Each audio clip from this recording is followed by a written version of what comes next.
Muy buenas tardes, yamingos, yamingas. Naomi Cabrera, buenas tardes, asambleísta. Qué gusto tenerla acá. Nos gustaría poder conocer un poco quién es la asambleísta, en dónde se desarrolla su trabajo dentro de la asamblea, ¿cómo no? Por favor.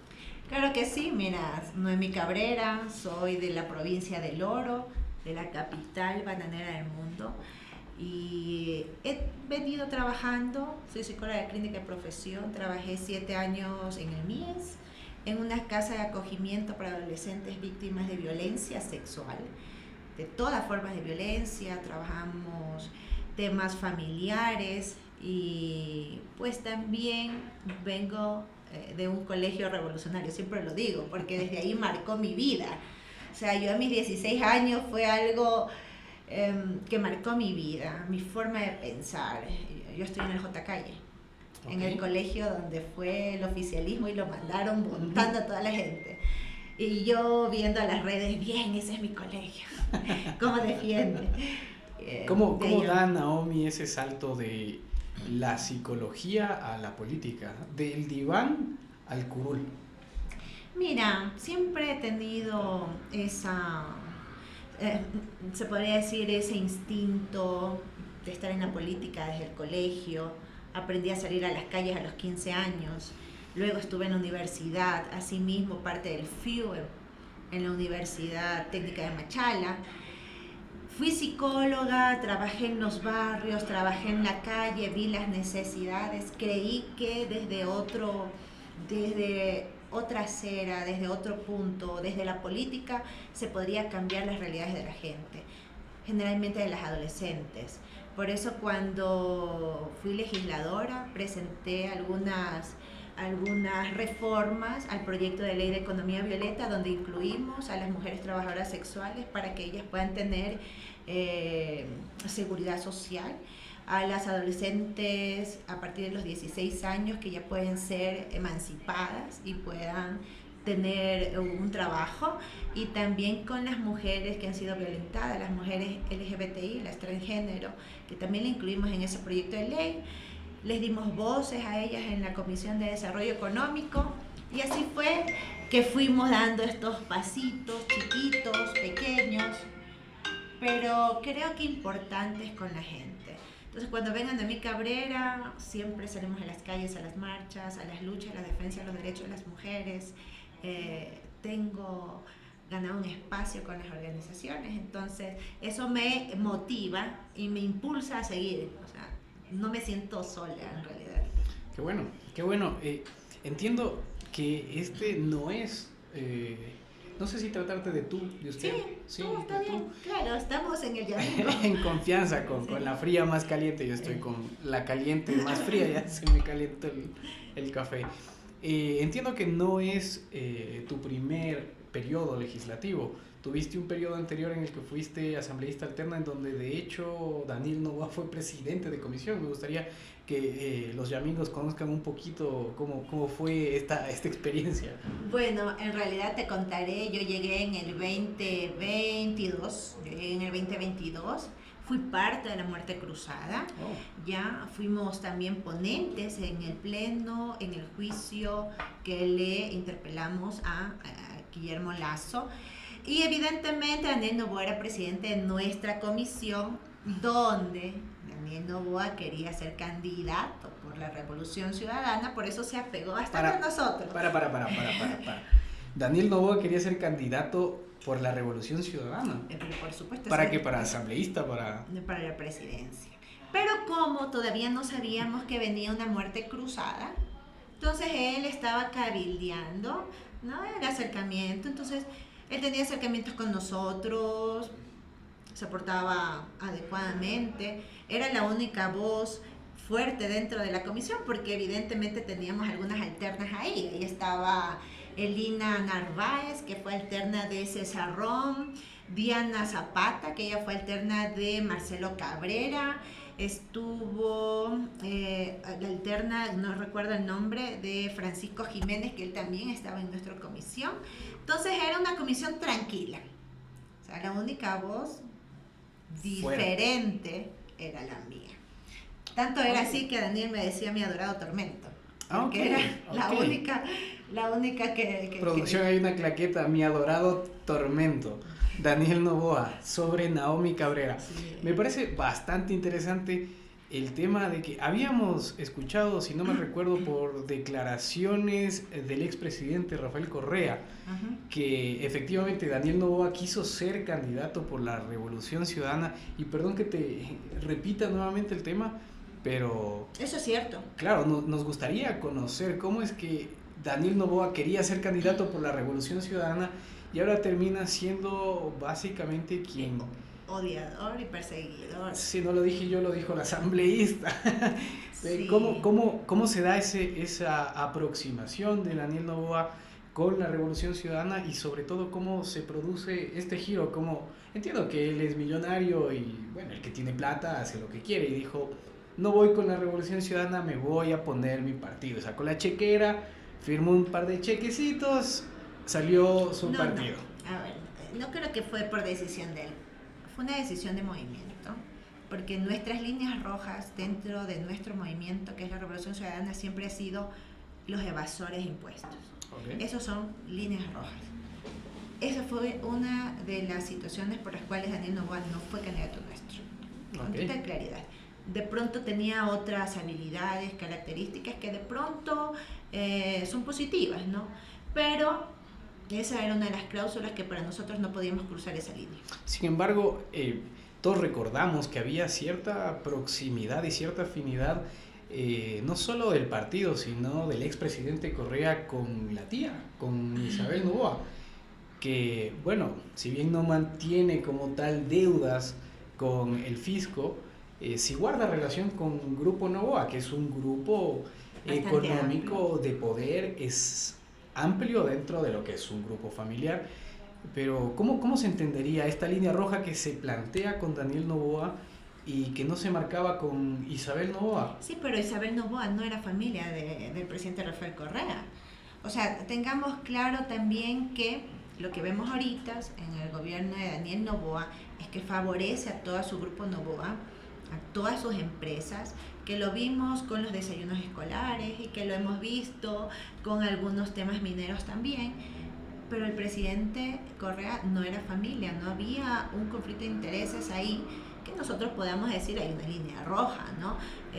Son empresarios al igual que cualquier otro empresario que pueda ser parte de un gobierno que abre las puertas a todas y todos. Desmitifiquemos un poco esta construcción social que tiene la ciudadanía sobre el correísmo, y es que básicamente el correísmo atacó al empresario, era el pobre empresario, los pobres políticos, los pobres periodistas, algo de cierto a detener para que todos en algún momento y en determinado espacio expresen ese tipo de comentarios, pero me gustaría aclarar de la voz de una de sus representantes la postura que mantiene el Partido de la Revolución Ciudadana, así como su máximo representante, el líder histórico de la Revolución Ciudadana, como lo catalogan sus militantes, Rafael Correa, respecto a los empresarios. ¿Cuál es la postura que se mantiene? O sea, los empresarios honestos siempre fueron parte del gobierno del presidente Rafael Correa. Si había alguna situación de corrupción o algo, mira, una de las cosas que me dejó claro en la Revolución Ciudadana es de que pueden haber corrupciones en los distintos niveles del gobierno. Lo que no se debería hacer es tapar, solapar, silenciar y hacer como que nada pasa en el gobierno. Lo que hemos visto con el gobierno de Daniel Noboa, que con el lema de anticorrupción en contra de el gobierno hace dos periodos atrás, o sea, hace aproximadamente 9 años fue gobierno, porque no pueden compararlo un gobierno de Guillermo Lasso que no hizo obras, que no hizo absolutamente nada. Bueno, puso un poste. O con el gobierno de Lenín Moreno, no pueden compararlo. La gente tiene en su mente, en esa memoria colectiva, el tema de la transformación y desarrollo que hizo el presidente, con los brazos abiertos con los empresarios medianos, grandes, pero también se crearon estas oportunidades para las asociaciones como la economía popular y solidaria, para que también sean parte de la estrategia de desarrollo económico y productivo de la cartera de Estado. Es decir, para la Revolución Ciudadana, el empresario es un elemento fundamental para la transformación del país. Pero por supuesto, eso estuvo claro, sino que han utilizado estas narrativas, que el correísmo estuvo en contra, que de pronto, por algunas situaciones, como lo digo, investigativas, de corrupción, que siempre ha manejado el control económico anteriormente, el presidente dijo no, es oportunidad de darle espacio a toda la gente. Hizo un cambio, hizo una transformación, le abrió las manos a todos. Creo que por eso también lo culpan. Les dio la oportunidad a muchos que sean empresarios hoy en día, y que esos mismos empresarios le hayan dado la espalda a la Revolución Ciudadana por los intereses personalísimos que han tenido. Javier Herbas, uno de estos ejemplos. Por supuesto. Ahora, ¿cómo entender a esta apertura que tiene o dice tener el correísmo, o particularmente el movimiento de la Revolución Ciudadana, para con los empresarios, con esta actitud, por decirlo menos, fuerte, que mantiene su representante, el expresidente Correa, esta voz autoritaria de mando jerárquico, patriarcal, que se ejerce dentro del partido? Recordemos que ya no son un poder consolidado a nivel institucional como tal, son una fuerza política con representación en el país, pero aún así logra tener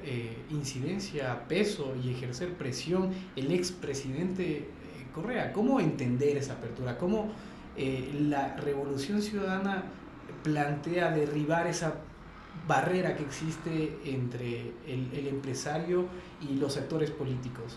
¿Cómo se entendería? Mira, yo creo que es una lucha más que todo, más que del correísmo, esto tiene que ser ciudadano, porque por estas narrativas se ha dejado de lado a la gente, a los trabajadores. El presidente Rafael Correa representa 10 años de transformación, que sin duda él cogió un país con 25.000 millones de dólares de deuda, dejó con 40.000 millones de deuda, dejando 7.500 obras en vías, en construcción de hospitales, que hoy en día lo que pretende hacer Daniel Noboa, según la vocera, ¿no?, del gobierno, es privatizar el IES, ¿no?, con la intención de cambiar una constitución. Eso es lo que nosotros vemos, restándole derechos a nuestros afiliados, lo que no pasó en el gobierno del presidente Rafael Correa, porque le dio derechos, estabilidad, dignidad. Sabes que a veces yo creo que lo que no le perdonaron al presidente Rafael Correa es que esa clase popular pudo haber llegado a ser clase media, empresaria, trabajadora. Asambleístas. Mira, hoy en día pretenden, con algunas vocerías que ha hecho el gobierno, eliminar los recursos de los partidos políticos, quitando la representación, quitando de pronto ese joven que se preparó en su barrio, levantando la voz, y que de pronto con esfuerzo de sus padres se profesionalizó para poder llegar a un espacio político y administrar de una mejor manera el país o su cantón o su provincia. Esos espacios van a estar limitados, porque solamente podrán acceder a ello pues quienes tengan la oportunidad. Más allá de las divergencias que pudiéramos nosotros o nuestros espectadores tener respecto a la obra material de Rafael Correa y de la Revolución Ciudadana durante este periodo de gestión del expresidente Correa, dejemos de lado lo revolucionario, dejemos de lado a la gestión del expresidente Correa, enfoquémonos un poco en lo ciudadano de la Revolución Ciudadana. Y ha sido ampliamente criticado en diversos espacios, activistas, políticos, sociales, la participación efectiva de la ciudadanía dentro de la generación de compromisos del partido para con organizaciones y asociaciones de carácter social o político. ¿Cómo entender esta poca apertura, digámoslo de alguna manera, para con otros grupos sociales y políticos? O sea, lo que hemos visto en estos últimos 3 gobiernos, lo que han hecho los gobiernos oligarcas, incluido Lenín Moreno, Guillermo Lasso, fue dividir a la gente, polarizarla, utilizar una narrativa repetitiva mediante ciertos medios de comunicación oficialistas nacionales y meterle a la gente que estamos en una guerra entre los ricos y los pobres, o el correísmo y el anticorreísmo, oportunidades, no oportunidades, una guerra que de pronto indígenas, mestizos, o sea, cuando yo veo que en el paro que hubo en Imbabura, en Otavalo, ¿no? Asesinaron, porque para mí es un asesinato, ¿no? Disparar a quemarropa a Efraín Fuérez, y mucha gente ni siquiera se sensibilizó por eso, porque hay una narrativa de odio hacia las clases populares. Entonces, ahí es donde tenemos que estar unidos, de pronto no como banderas políticas, pero sí con una causa que nos une, la causa de la lucha social, la causa hoy en día de la defensa de los derechos de los pueblos y nacionalidades, de la pluralidad nacional, de la diversidad, del medio ambiente, de la juventud, de los derechos de las mujeres. Son temas y causas que tienen que unirnos como seres humanos, como organización política, como organización social, y más no centrarnos en ese revanchismo. Y yo no sé si tú ves que cuando hubo el pleno de la Asamblea Nacional y compañeros de nosotros pidieron la palabra en el pleno para defender la lucha de nuestros hermanos indígenas, sacan videos del correísmo, del presidente Rafael Correa. ¿Para qué? Para meterle ese odio a las comunidades indígenas. Sí, ahora que abordamos el tema de la polaridad política que tenemos, comparto esta posición de que gobiernos como el de Lasso o de Moreno alimentaron estas narrativas. Otros sectores sociales y políticos también lo alimentaron, pero tampoco, y lo pregunto a una integrante y representante de la Revolución Ciudadana, tampoco existe el ejercicio de autocrítica desde su partido para decir, bueno, el momento en el que empezamos a decirle pelucones a lo que ahora conocemos como pelucones, que fue un término acuñado por el expresidente Correa, también servía para dividir a la población. El tema de hablar de los ricachones, de los corruptos, hacer esta diferenciación entre los honestos y los deshonestos, esta constante moralización que existe en los discursos políticos de lado y lado, no contribuye a profundizar una crisis ideológica dada por la polarización política en un país de por sí ya convulsionado por otras crisis sociales. Mira, si tú te pones a revisar un poco la representatividad que tiene la Revolución Ciudadana, algunos de nuestros compañeros viene de diferentes espacios. Tanto fue así que Yajaira Urresta fue candidata nuestra, porque ella venía de una lucha, porque ella representaba la violencia en el paro del 2019, porque ella perdió una parte de la vista. Nuestro movimiento, sí, hay una amplitud de actores políticos y sociales, que no hay una radicalización en todo su ser. O sea, en todos, si nosotros vemos los 62 legisladores, hay muchos que vienen de la profundidad del correísmo, pero hay otros que vienen de las luchas sociales que se han ganado un espacio dentro de nuestro movimiento. Claro, entendible. Esto es en la composición de Yajaira Urresta, Yairen Noriega, y así algunos compañeros, Liliana Durán, que viene de la lucha de los trabajadores, y así hay algunos compuestos. Sin embargo, cuando hay este impasse, ¿no?, de discursos, que uno los cuestiona, que generalmente, te digo, lo que pasa en la Asamblea Nacional es que todo está preparado. Tanto es así que nosotros vemos todos los comunicadores en el pleno de la Asamblea Nacional, nosotros nos preguntamos qué hay hoy día, por qué hay tanto. Entonces se comienzan a hacer una fila en el pasillo apuntando a nosotros. ¿Por qué? Porque se viene un discurso de ellos. Es como se viene un discurso de ellos, nos captan a nosotros la reacción, por supuesto. nosotros hemos estado, porque no tenemos mayoría, porque somos sin duda una minoría, pero una minoría fuerte, porque nos mantenemos 62 legisladores, que muchos de ellos han querido que se volteen al oficialismo, pero ahí viene la defensa, ¿no? La organización nos afecta, lastima, nuestros ideales nos insultan, nos dicen narcotraficantes, o sea, es una generalización terrible que hacen, es unas ofensas muy fuertes, tanto es así que el compañero Andrés Castillo se refiere a una de mis compañeras, que es Liliana Durán, a la presidenta de Club de la Lectura, a la que se le va a caer la dentadura, que como no me olvido de esa frase, o sea, es algo que se me quedó marcada. Bochornoso. Y que yo digo, de pronto él que se trata de mostrar tan rebuscado, tan poético, con una de esas frases tan misógenas, tan agresivas. O sea, hemos llegado al colmo de aplaudir, de que ellos aplaudan esas frases, o sea, ni siquiera lo logro entender. Y estaba de presidenta la chica Mancheno, con Michelle, con una sonrisa en la boca, disfrutando tal agravio. Y yo no lo puedo creer, o sea, no es así. Ahora, aquí hay dos puntos que me gustaría abordar, y el primero es respecto a... Bueno, hay una diversidad en la composición de la lista de la Revolución Ciudadana para los representantes a la Asamblea, como lo acabas de mencionar.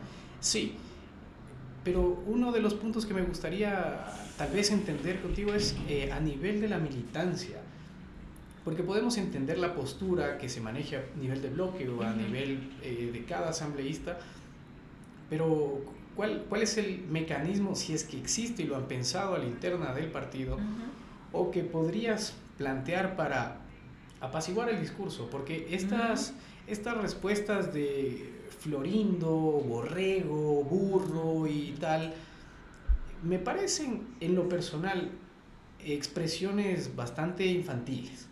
Sí.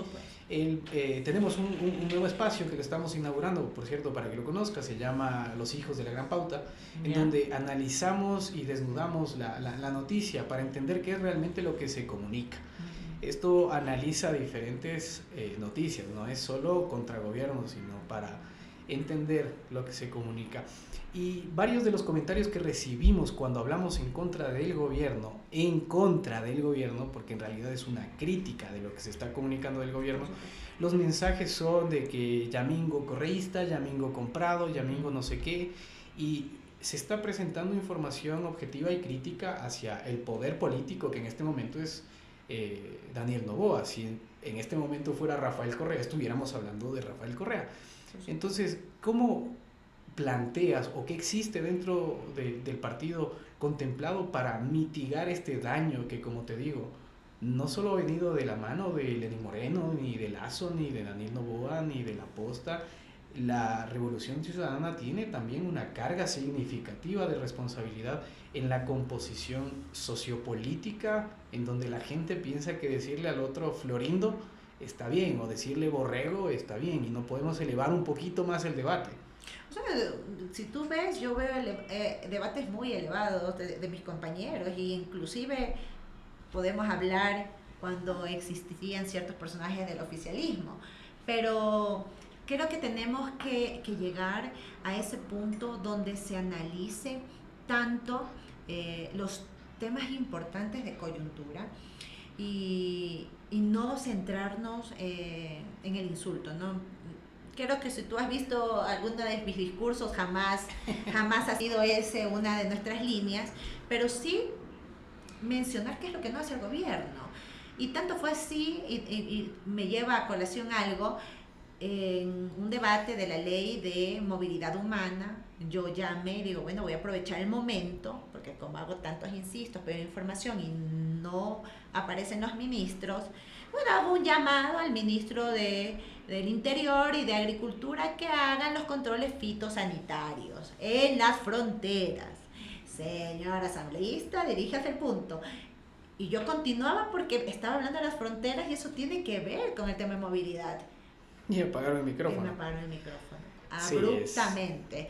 Una situación que créeme, ya así tratan de hacerlo, creo que con las voces silenciosas. Y yo lo que le digo a mi equipo, ¿no? Entonces digo, de pronto es que quieren recuperar la provincia del Oro, porque en el pleno anterior, Niel Solsen me dijo que no me iba a dar la palabra, pero le dio a 2 legisladores del oficialismo de la provincia del Oro y le dio a otro compañero que estaba, pero a mí no me dio la palabra. Le digo, bueno. En este sentido, y la otra pregunta era,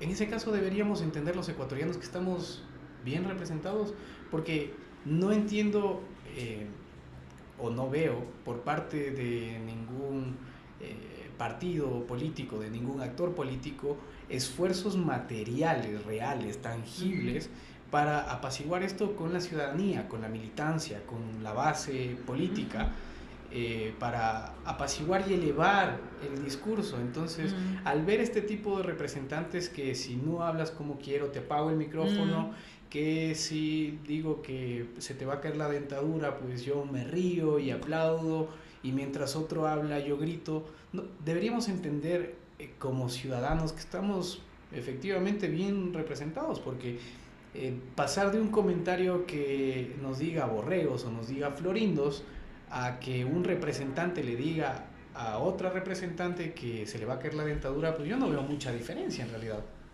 Para nada. No hay diferencia, eso sigue siendo misógino. Pero más allá de eso, ¿sabes lo que es peor? Es que obstaculizan todo proceso de fiscalización. La agresión a los legisladores del correísmo por parte del oficialismo, pero más allá de eso también es silenciarnos porque no nos permiten hacer nuestros procesos de fiscalización. Presentamos una moción en el Pleno de la Asamblea Nacional para que se apruebe una resolución para hacer un seguimiento, un proceso de fiscalización al ministro del Interior por la inseguridad que está viviendo la provincia del Oro. Hasta los legisladores oficialistas de la provincia del Oro votan en contra. O sea, presentamos otra resolución para que se apruebe un proceso de fiscalización, para que el ministro le rinda cuenta a los productores por el tema del hongo del fusario que está afectando a las plantaciones bananeras. Nuestros asambleístas del oficialismo de la provincia del Oro votan en contra. Ahora cierran todo. Y lo mismo pasa con las comisiones, ¿no? Entraremos en un momento en comisiones, pero ahora, ¿cómo entender el correísmo? Ya no es mayoría, es una minoría mayoritaria. Es el término con el que se ha denominado a este bloque parlamentario. ¿Podemos entender que la Revolución Ciudadana está maniatada dentro de la Asamblea? ¿O cuál es el rol o la capacidad que tiene la Revolución Ciudadana dentro de la Asamblea en las condiciones en las que se encuentra la Asamblea? Porque me parece interesante que me cuentes que hay o han habido propuestas de fiscalización hacia el gobierno o al Ejecutivo, y que claro, la bancada oficialista que defiende al gobierno pues frena este tipo de procesos. ¿La Revolución Ciudadana está maniatada dentro de la Asamblea? Bueno, no necesariamente. Tanto es así que cuando hubo el proceso de fiscalización de los hospitales, tanto fue la fiscalización que emprendimos todos los legisladores en las diversas provincias. ¿Por qué? Porque el problema y la crisis sanitaria es estructural. Está en todas las provincias, en todos los cantones, en todos los sectores. Salimos a hacer nuestro proceso fiscal, ¿qué dijo el ministro? Y ahorita tenemos que volver a los hospitales, tenemos denuncias de la gente que no está recibiendo las atenciones necesarias. ¿Qué hizo el presidente? Vamos a crear un consejo de salud para que hagan la compra masiva de los medicamentos por la falta de medicamentos, para la redundancia, en los hospitales. Un organismo de control para el organismo de control. Según Andrés Guzmán, no hay crisis de salud. Según, no sé a qué hospital iría él, pero al hospital que va la gente, la cual recibí denuncia la semana pasada nomás. Un ciudadano está en UCI, le mandan a comprar los medicamentos, la familia no tiene recursos, está desesperada porque no sabe cuál va a ser el pronóstico de ese usuario y pide ayuda a los legisladores. ¿Cuál es nuestro rol? También es ciudadano. Como fiscalizadores podemos ir a los hospitales y visibilizar la problemática que de alguna manera ha servido como presión para que el gobierno intente hacer algo mal hecho, porque el problema sanitario no es solamente el déficit de medicamentos en los hospitales, es falta de especialistas, falta de infraestructura, una infraestructura deteriorada cuando fuimos a los hospitales, ¿no? Y no radica netamente en la compra de medicinas, que tampoco lo han hecho de una manera adecuada, porque los usuarios siguen teniendo esta problemática. Ahora, si no está la Revolución Ciudadana atada de manos, como conversábamos hace un momento, y... Claro que nos toca hacer el doble de esfuerzo, por supuesto. ¿Cómo es ese doble de esfuerzo? Porque me gustaría que nuestros yamingos entiendan cómo es ese doble esfuerzo, porque claro, todos estamos acostumbrados a ver a la asamblea desde afuera y no entendemos cómo funciona por dentro. Y claro, cuando escuchamos asambleístas hablar de lo que se está haciendo, lo que se está tramitando, tal vez, como hemos escuchado tantas veces, asimilemos que porque algo está en comisión es que se va a resolver. Entonces, sí me gustaría que puedas dirigir esta respuesta a nuestra audiencia para entender, si no está atada de manos la Revolución Ciudadana, ¿cuál es este doble esfuerzo que está realizando la Revolución Ciudadana? Claro, mira, un ejemplo, lo que va a pasar el día de hoy, a las 3 de la tarde en la Comisión de Garantías Constitucionales. Meses atrás yo presenté un cambio del orden del día para que se apruebe una resolución para hacer un proceso de fiscalización al ministro de Agricultura por el tema del hongo fusario que está amenazando todas las plantaciones, bananeras, plataneras también, tanto en Esmeralda, en los ríos, el Guayas, el Oro, ¿no? Y no nos dieron paso. Hemos solicitado a la Comisión de Garantías Constitucionales que reciba a nuestros hermanos bananeros, lo recibió la semana pasada. Ellos fueron a manifestar sus preocupaciones, sus necesidades, pero también propuestas para poder atender este grave problema. El día de hoy está convocado el ministro, sabemos que está confirmadísimo su participación el día de hoy en la comisión. Queremos escucharle, pero no solamente escucharle, sino proponerle qué es lo que vaya a hacer él como ministro de Agricultura y atender estas necesidades, recordando que el ministro es bananero también y también está afectado por el hongo. El presidente, o sea, el presidente es bananero. Entonces, y que el ministro tiene afectación, se supone, se presume que hay también tiene afectaciones por el fusarium, y necesitamos ver cuáles son los mecanismos que va a tener él, ¿no? A diferencia de los pequeños y medianos productores, que a nivel nacional el 43% está concentrado en el oro. O sea, la mayoría de los productores pequeños y medianos están en el oro. Es una cifra preocupante hablando de este tema del hongo fusario. Pero ya que topamos el tema de los ministros, los políticos ya nos han acostumbrado a que los espacios en comisión dentro de la asamblea, cuando se cita a ministros, a fiscales, de plano no vayan, ¿sí? Yo puedo ser ministro de Economía, usted como asambleísta me invita a comisión para que yo rinda alguna declaración, versión, explicación o lo que sea, y hemos visto en estos últimos 2-3 periodos que algunos no van. Sí, no van, e incluso si van, no se percibe algún cambio. O sea, ¿cómo entendemos que estos espacios se han convertido más bien como en una zona de conflicto entre yo digo y tú dices, y mantengo mi postura y yo mantengo la mía? Recuerdo a Mónica Palencia pegándole a la mesa. Aquí está el Plan Fénix. Sí, recuerdo. No es mentira. Claro, recuerdo a asambleístas también, Mónica Palacios, Paula Cabezas, gritando en el pleno de la asamblea, en comisión, más allá de la postura que pudiéramos tener por afinidades políticas, lo que está mal, está mal. Es un espacio de trabajo, están como representantes de la ciudadanía y, repito, de lado y lado se ha visto esto. ¿Cómo entender estos llamados constantes a los ministros de diferentes ramos y que no vayan, y si van no dicen nada? Pasamos el paro y se invitó al ministro del Interior y al ministro de Defensa y ninguno fue. Mira, yo lo que siempre digo, y también hay un llamado a toda la gente, en el pleno de la Asamblea Nacional solo hay 151 asambleístas, pero somos 18 millones de habitantes. O sea, créeme, la Asamblea Nacional solo tiene un pequeño sector, pero esto también es ciudadano, porque el hecho de que no haya seguridad en tu tierra, en tu barrio, no solamente es responsabilidad del legislador, es responsabilidad del gobierno nacional, de sus autoridades, del alcalde de la prefectura, de la ciudadanía. Porque el silenciar y el no levantar su voz y el no reprochar a estos gobiernos que son inoperantes, a veces se ofenden que uno les dice inoperantes, pero realmente no operan de una manera adecuada, no dan resultados a la gente.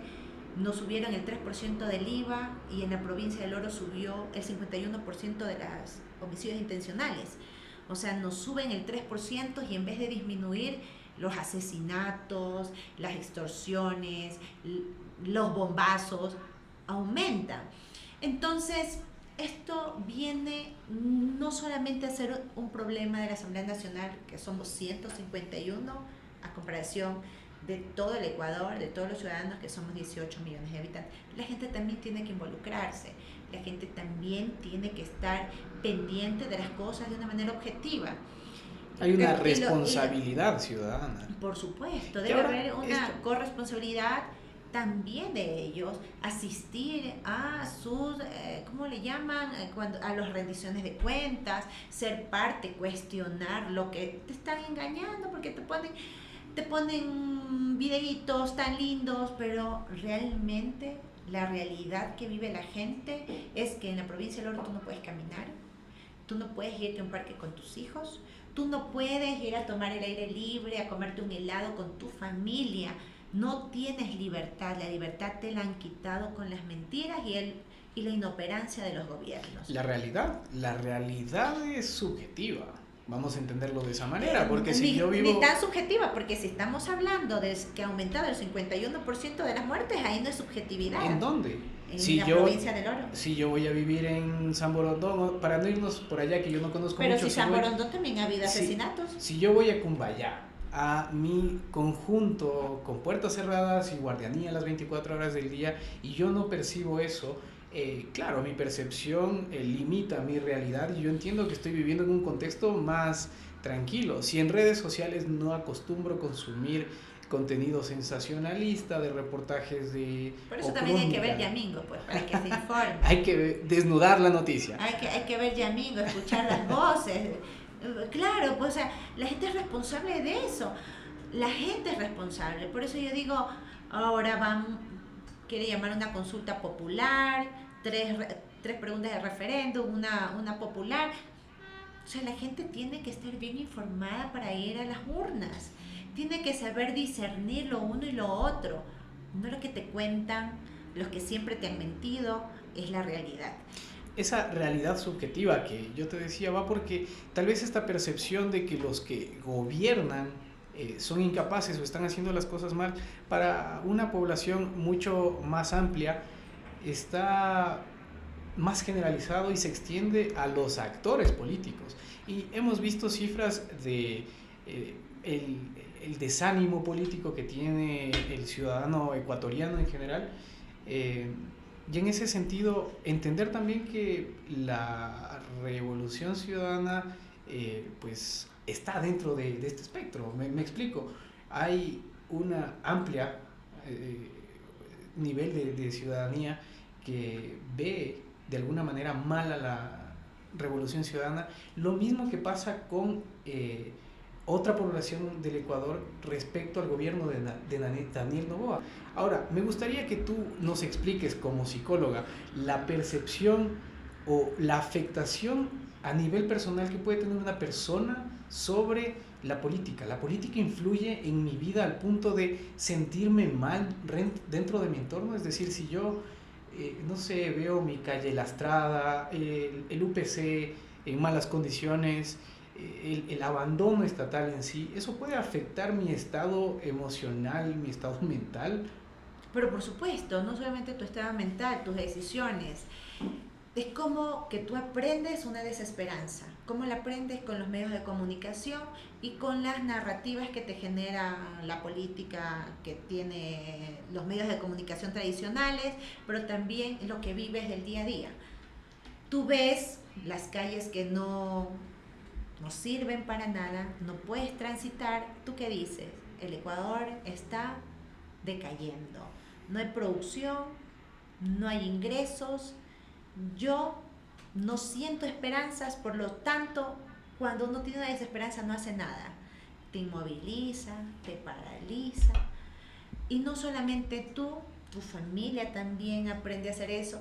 Tanto es así que esa es la estrategia que tiene Daniel Noboa ahora en este referéndum, porque la gente está desesperanzada, le han metido en su cabeza que el fraude viene porque viene. Yo camino por las calles y la gente dice, va a venir el fraude, viene, y que ya no se puede hacer nada. La gente va a tomar la decisión, o lo que quieren ellos que tomen la decisión es que no vayan a las urnas y no se pronuncie. Eso afecta no solo a tus emociones, a tu conducta también, a tu forma de pensar. Lo que tú piensas le transmites al otro. Me acuerdo en una conversación que tenía entre amigos, dicen, no, esto es que va a haber aquí, va a haber el fraude. La verdad, esto ya se fue de las manos. Va a ganar, va a haber el fraude.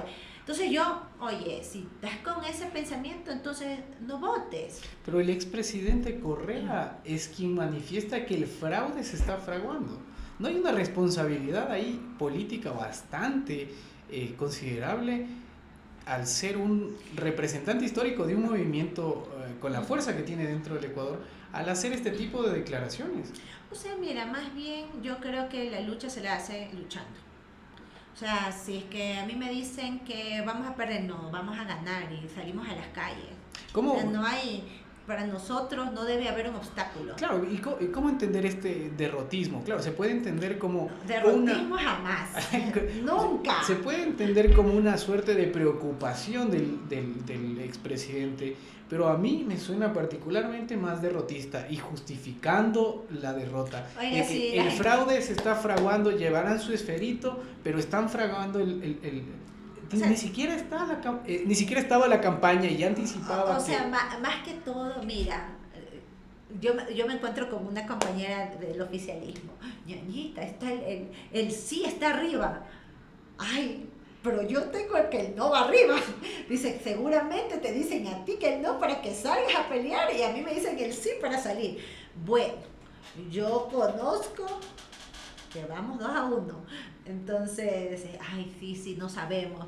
Pero comienzan a manejarte, a manipular un poco, no solo los datos, sino cómo pensar. Porque como piensas, actúas. Uh-huh. O sea, si tú piensas, ay, qué lindo, qué feliz que estoy, tú vas a actuarte como que estás feliz, te vas a poner guapo, te vas a poner perfume, sales con toda la actitud de la vida y te comes el mundo. Pero si a ti te dicen, oye, la vida es gris, no hay futuro, van a poner una bomba en tal lado, tú ya estás, no sales de la casa, no, mis hijos, cuidas a tu familia, estás en alerta todo el tiempo y con una paranoia que tú no tienes idea. Caminas por la calle, alguien camina atrás tuyo y tú, ay, me asusté. O sea, es una cosa terrible. O vas caminando, o vas en tu carro y una moto va por al lado tuyo, o sea, tú quieres chocarle. O sea, ¿por qué? Porque eso es lo que te está motivando a que tú creas, que tú sientas y que actúes también conforme al miedo, a la incertidumbre, a la angustia, sin mirar que se puede luchar todavía. Porque yo sí creo que en las profundidades del terror siempre va a haber una luz donde todos los ciudadanos podemos salir a las calles, podemos salir a levantar la voz, podemos salir del fango donde nos encontremos. Yo siempre creo que el ciudadano puede hacer lo que quiera si se lo propone. Se ha trabajado a la interna del Partido de la Revolución Ciudadana justamente en trabajar esto, no solo a nivel de discurso, no solo a discutir contra el oficialismo, una propuesta real y material dentro de lo que pueden hacer como partido y dentro de los espacios de representación política para manejar de mejor manera o desarrollarnos mejor dentro de nuestra responsabilidad individual y social. O sea, yo creo que siempre que se puede mejorar, siempre. Pero existe, tienen algo, han conversado algo adentro. Una de las cosas más importantes es que nos estamos compactando, que es lo importante, porque venimos de las amenazas, venimos del temor de mis compañeros, a muchos les han puesto sanciones económicas, como Mónica Victoria Palacios. de Sintonio, Mónica Palacios, mi compañera Mireya y demás, como Viviana Veloz, que le pusieron una sanción económica. O sea, venimos nosotros sufriendo esto y que nos causa temor, y que yo admiro dentro de todo a mis compañeros que con valentía están al frente, manteniendo sus posturas, sus ideales, porque esto más que defender a una sola persona es defender un proyecto político, un proyecto ciudadano, algo que le cambió la vida a muchos jóvenes, a la mía inclusive, por supuesto que sí. Hace mucho tiempo venimos escuchando proyecto político, ¿sí? Y entiendo que a nivel político, a nivel legislativo, se puede entender este concepto del proyecto político, pero yo como ciudadano, ¿qué tengo que ver con su proyecto político? Porque muchas veces se percibe en conversaciones cotidianas, hablar de este proyecto político poco tiene que ver con mi realidad como ciudadano. ¿Qué es lo que deberíamos conocer nosotros de su proyecto político para mi vida? ¿En qué me beneficia? Pero por supuesto, el proyecto político siempre surgió de las necesidades de la gente, de las necesidades de nuestros jóvenes en nuestros barrios, que puedan tener la oportunidad de tener educación, de que nuestra gente, la más empobrecida, no se pueda morir por falta de atención. Y eso es lo que demostró la Revolución Ciudadana cuando hizo la construcción de 4 universidades emblemáticas, la construcción también de las universidades, de colegios, de las escuelas del milenio, de los hospitales, que esas eran prioridades para nosotros. Y tanto así que nosotros inclusive generamos nuestra propia soberanía energética con la construcción de hidroeléctricas, que no la teníamos, donde nosotros inclusive vendíamos energía a otros países. Estábamos en un camino de desarrollo, un desarrollo que necesitaba nuestra gente para salir de la pobreza. Hoy en día nuestros jóvenes de los barrios, y tanto es así, te cuento, y siempre cuento esta anécdota, unos amigos que trabajan en la fiscalía atrapan a un joven de aproximadamente 16 años, y el joven capturado ahí en flagrancia le grita a la madre: madre, no te preocupes por mí, porque la otra semana ingreso a tal banda. O sea, cuando tú ves eso, es que estos últimos gobiernos se encargaron de destruir a nuestros jóvenes. ¿Por qué? Porque yo trabajaba pues con los jóvenes. Yo trabajé con adolescentes víctimas de violencia y que tenían múltiples problemas de consumo, de algunos otros problemas en los barrios más empobrecidos, y muchos de ellas querían una oportunidad para trabajar o para estudiar, para tener una profesión o un oficio de peluquería, pero salir adelante. La gente anhelaba ir a las universidades, ir a estudiar al extranjero. Hoy en día esa no es la realidad de nuestros jóvenes. Entonces, de ahí parte un proyecto político ciudadano que se construyó de acuerdo a las necesidades de la gente. Es decir, que deberíamos entender este proyecto político como una mejora tangible en mi vida. Debería entenderlo así como ciudadano. Estamos llegando al final del programa, Noemí, y me gustaría ir cerrando por ciertos temas. Particularmente ahora que topamos el tema de la obra tangible, que es lo que me manifiestas, que es el proyecto de la Revolución Ciudadana, que se pueda percibir esta obra en la vida cotidiana del ciudadano. No comemos carreteras. ¿Cómo responderías a esa pregunta? A esa pregunta, esa afirmación que constantemente se le hacía a la Revolución Ciudadana: no comemos carreteras. Pues ahora yo creo que la ciudadanía no puede trasladarse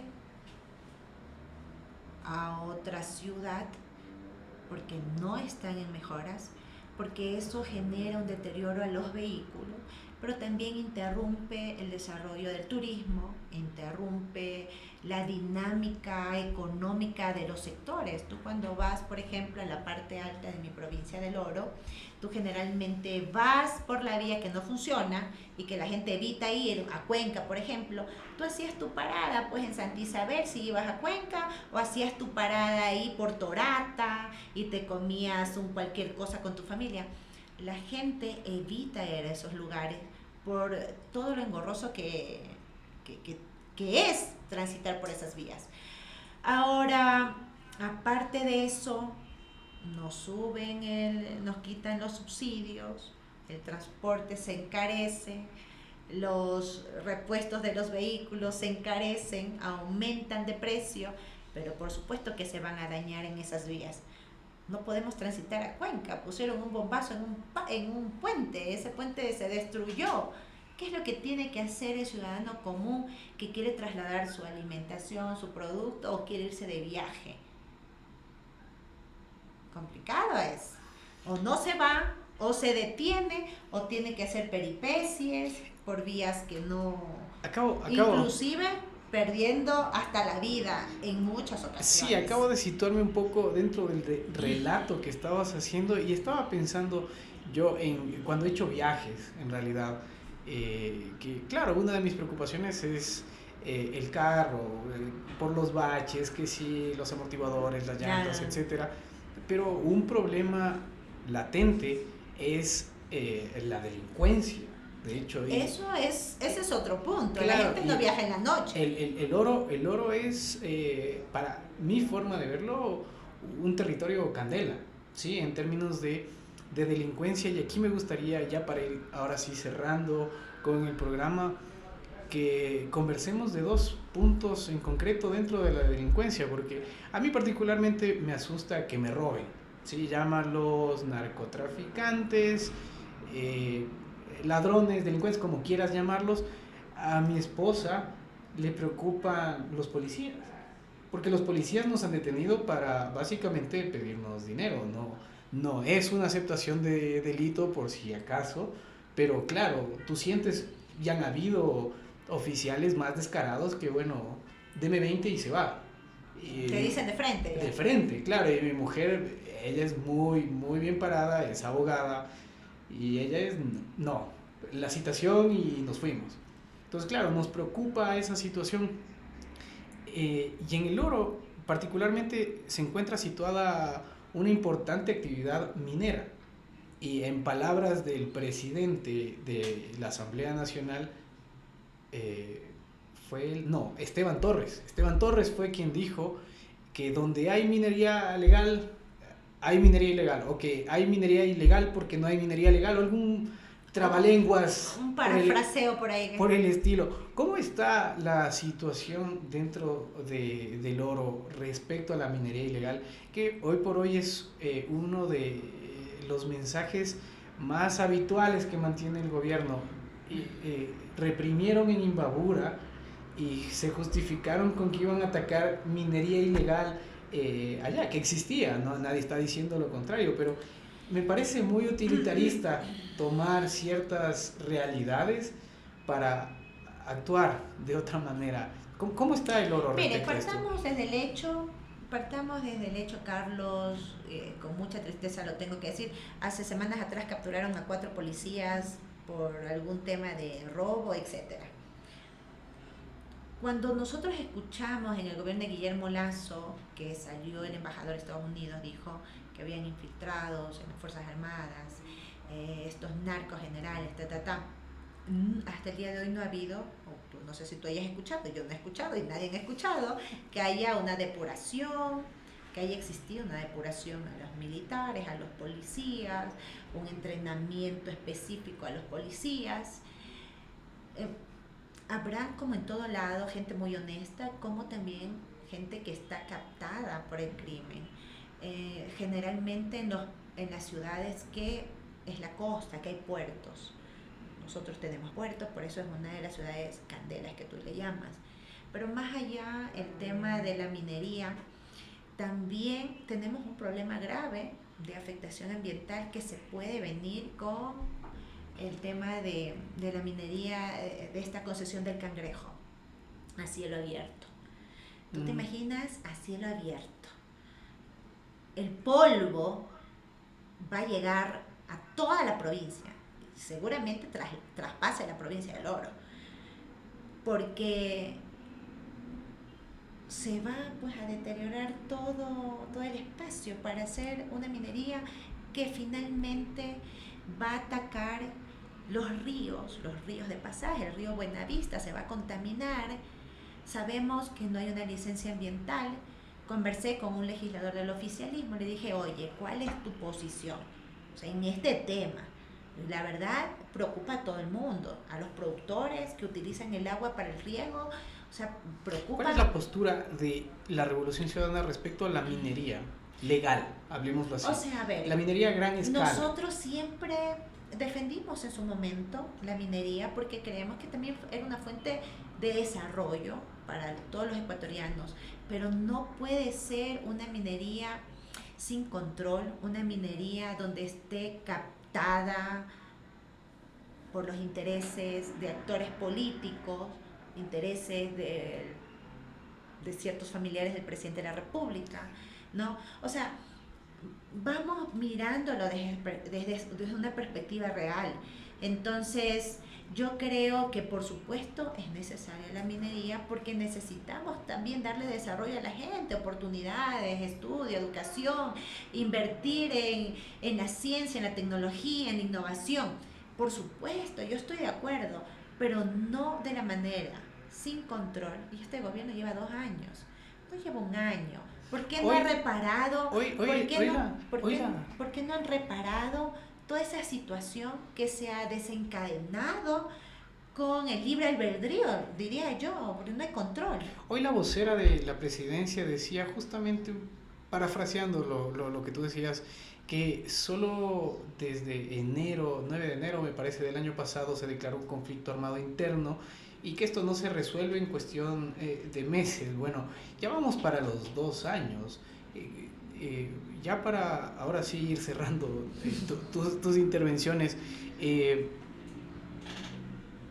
¿cuál es tu crítica estructural a la gestión del gobierno? Me gustaría que destaques actuaciones que el gobierno haya tenido bien, que creo yo que han habido, podríamos conversarlo, y también una crítica hacia lo que has visto que ha estado mal. ¿Tiene el gobierno la capacidad, partamos de ahí, tiene el gobierno la capacidad para hacer? ¿Se necesita tomar otras herramientas? ¿Se necesita, como diríamos por ahí, botar el kiosco y volverlo a armar para tener soluciones de todo lo que está pasando? Me gustaría tu lectura y con esto daríamos cierre al programa. Por supuesto, yo siempre voy a hablar desde la perspectiva de mi provincia, porque es lo que veo más seguido. Primero, si el gobierno quiere cambiar algo, debería empezar por la seguridad, porque sin seguridad no hay desarrollo, no hay emprendedores, no hay productividad.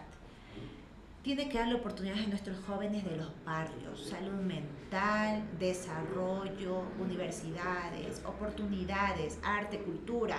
Eso debe haber en los barrios, con nuestros jóvenes de 13, de 12, de 11, aquellos que han sido fácilmente presa y captados por las bandas criminales.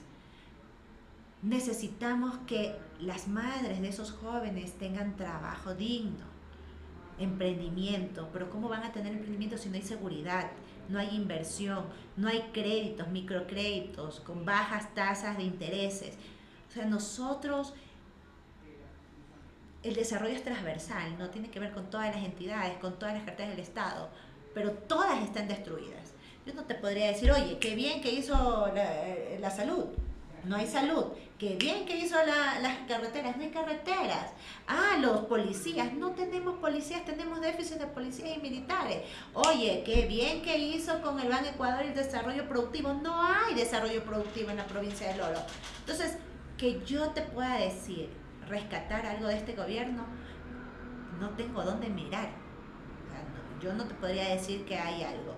Yo creo que tiene que cambiar totalmente la flecha donde está mirando el gobierno. Tiene que escuchar a la gente, sentir, porque imagínate, se destruye el sector productivo, el sector bananero, son 4 millones de empleos directos e indirectos.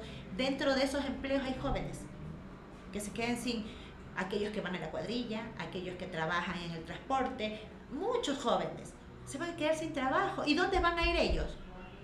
A las bandas criminales. O sea, que no entiende eso el presidente de la República. O sea, no lo logro entender. La verdad, yo quisiera hablar algo bueno, pero no puedo. O sea, así es. Nos pintas un panorama un poco complicado, Noemí. Sin embargo, me gustaría despedir este segmento invitando a que desde... A que miren Yamingo. Yo sí digo que miren Yamingo. A ver la fría más caliente, a ver a los hijos de la gran pauta, a ver Yamingo. Pero también me gustaría primero invitarte o plantearte como ciudadano a impulsar. Conozco que propusiste un proyecto referido a salud mental. Creo que es un tema que no se ha abordado acá en Ecuador. Me gustaría que quienes nos vean puedan conocer dentro de tus redes sociales el proyecto de salud mental que se está trabajando, que como todo lo que hace la Asamblea estaremos expectantes y críticos a lo que se vaya resolviendo. Entonces ese sería como el pedido a nivel personal ciudadano que te haría, y agradecerte la disposición, la apertura. Inicialmente habíamos conversado un poco otros temas, pero se derivó, la conversación estuvo mucho más interesante, discúlpame que no nos derivamos hacia otro tema, pero agradecerte la apertura, el tiempo que te hayas dado. Acaba de arribar el día de hoy para venir acá a Quito y nos dio el espacio la asambleísta. Agradecerte, Noemí. Y claro, yo también agradecer a Yamingo por, siempre lo digo cuando voy a un medio de comunicación, diversificar las voces, que la gente tenga la oportunidad de escuchar los dos criterios, las dos caras de la moneda. Y pues decirte que en materia de salud mental creo que es un tema indispensable para nuestros jóvenes. Creo que a raíz de la pandemia la psiquis del ser humano cambió totalmente. Es necesario y urgente que haya salud mental comunitaria en nuestros barrios, en todos los sectores, y que sea accesible para la gente más empobrecida. Creo que eso debe ser una lucha ciudadana, una lucha política, una lucha de actores sociales también, que esos beneficios le lleguen a todas y todos, y vamos a ser parte de la construcción sin duda. Nosotros presentamos un proyecto de salud mental en el periodo anterior, fiscalizaremos y, de ser necesario, reformaremos esa ley que ya fue aprobada. Nos gustaría desarrollar un espacio en donde podamos contraponer estas posturas que ahorita están polarizadas, y en ese sentido me gustaría extenderte la invitación para cuando desarrollemos este espacio. ¿Estarías dispuesta a contraponer tu pensamiento a la otra postura que es la del oficialismo, la de gobierno? Pero por supuesto, siempre con todo el respeto. Yo quiero mucho a muchos de los compañeros que en este periodo nos ha tocado estar de lados opuestos. Con todo el respeto lo vamos a hacer. ¿Algún nombre que se te ocurra? No. Cualquiera, te va. No, por favor. No, por favor. No. Se bate con cualquiera, dice la asambleísta. Bueno, con cualquiera. Podemos todo el respeto de la vida. Siempre y cuando un espacio con respeto. Amigas y amigos, yamingas y yamingos, esto ha sido La Fría Más Caliente con la asambleísta Naomi Cabrera, a quien agradecemos por... Dije Naomi. Noemi. ¿En quién andaré pensando? Mi mujer hoy día me...